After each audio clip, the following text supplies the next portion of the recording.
République, qu'il démissionne. c'est de la poudre de perlimpinpin. Nous avons les moyens et la volonté de nous retrouver autour de valeurs et d'objectifs communs. Politique toujours avec Arnaud Benedetti. Bonjour Arnaud. Bonjour Steve. Merci de nous rejoindre sur Radio J comme tous les mercredis après-midi dans le Grand Journal.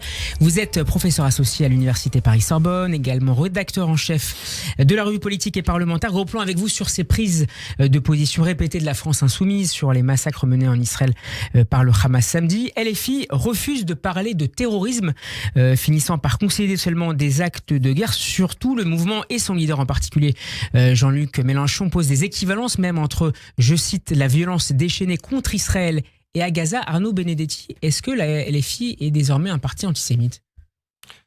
C'est un parti qui, au-delà de la faute morale et de la faute politique que constituent ces déclarations, qui finalement, je veux dire, est dans une logique qui n'est pas fondamentalement, malheureusement, à l'épreuve de ce que l'on est en train de traverser, si je puis dire, surprenante. Il y a une cohérence d'ensemble. Il y a une cohérence d'ensemble qui correspond, si vous voulez, en fait, à une évolution du logiciel mélenchoniste depuis quasiment la seconde élection présidentielle où il a été candidat, depuis 2017. Je crains que cela corresponde à leurs convictions profondes, mais qu'au-delà de leurs convictions profondes, il y a vraisemblablement des moteurs qui sont des moteurs d'ordre tactique ou clientéliste, électoraliste, qui explique aussi fondamentalement ces positions.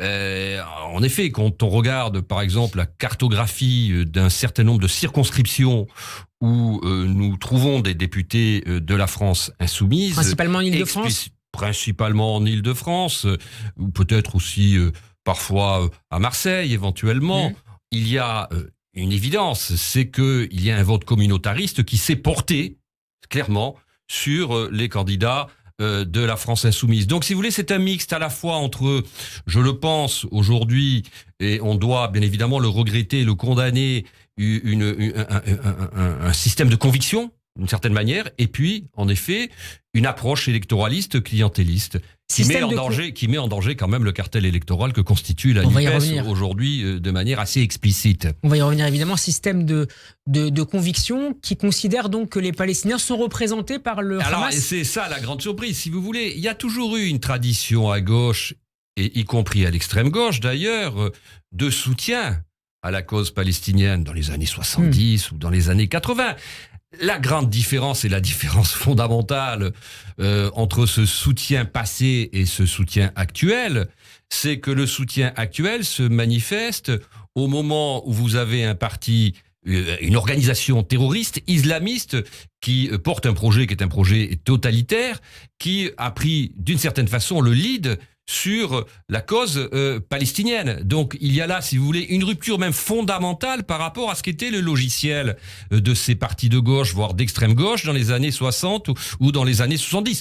Il faut clairement, je crois, là, y voir une des expressions de ce que l'on appelle l'islamo-gauchisme. C'est un islamo-gauchisme électoral, c'est un islamo-gauchisme en action. Et il serait impossible, de leur point de vue, de condamner le terrorisme parce que ça ferait mauvais genre dans certaines... Manifestement, ils ont les pires difficultés. Il suffit d'entendre Madame Panot hier lors de ce point presse à l'Assemblée nationale. Et qui répondait à une question de Frédéric Aziza de Radio J. À une question de Frédéric Aziza, où, c'est le moins qu'on puisse dire, elle s'est refusée à considérer, ou en tout cas à assimiler le Hamas à un mouvement terroriste, à contrario de, finalement, l'ensemble, j'allais dire, des membres honorables de la communauté internationale qui considèrent depuis longtemps que le Hamas est un mouvement terroriste.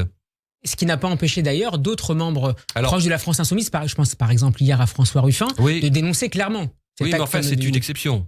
Pour l'instant, c'est une exception. C'est une voix bien solitaire, avec peut-être celle de Monsieur Corbière, qui semble, lui, de son côté, également prendre ses distances. Personne qui ont pris par ailleurs leur distance avec la LFI. Mais Ruffin est quelqu'un qui, depuis déjà pas mal de temps, disons, porte, si vous voulez, un regard un peu différent sur la façon dont LFI doit construire son offre politique.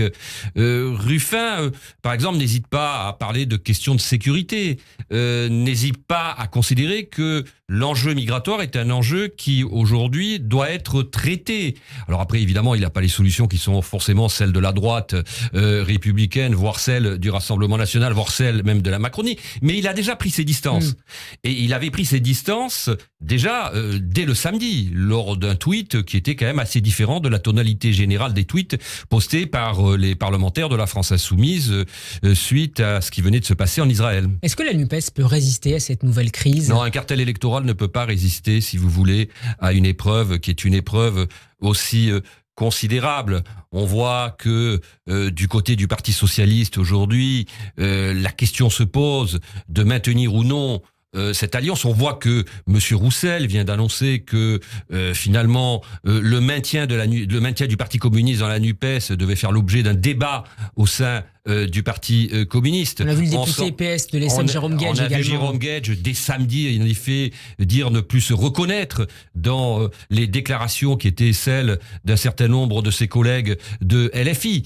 On voit mal à ce stade comment la NUPES va pouvoir continuer à opérer après l'onde de choc de ce qui vient de se passer ce samedi. Mais qu'est-ce qui empêche aujourd'hui, dès à présent, le premier secrétaire du Parti socialiste, Olivier Faure, de franchir le pas de la rupture ? C'est une vraie question. C'est une vraie question parce que ça aurait le mérite de la clarification, d'autant plus que on peut considérer que l'opinion publique très largement ne partage pas les positions de monsieur Mélenchon et de la France Insoumise et qu'il n'y a finalement peu à gagner, c'est le moins qu'on puisse dire aujourd'hui, de rester dans une alliance électorale qui devient d'une certaine manière une alliance extrêmement toxique pour une grande partie de la gauche et pour la plus grande partie de la gauche.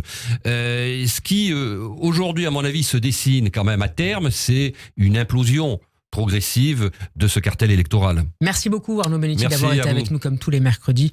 Je rappelle que vous êtes professeur associé à l'Université Panthéon-Sorbonne et qu'on peut vous réécouter en podcast sur radioj.fr et sur notre page YouTube en vidéo. Bon après-midi, à la semaine prochaine.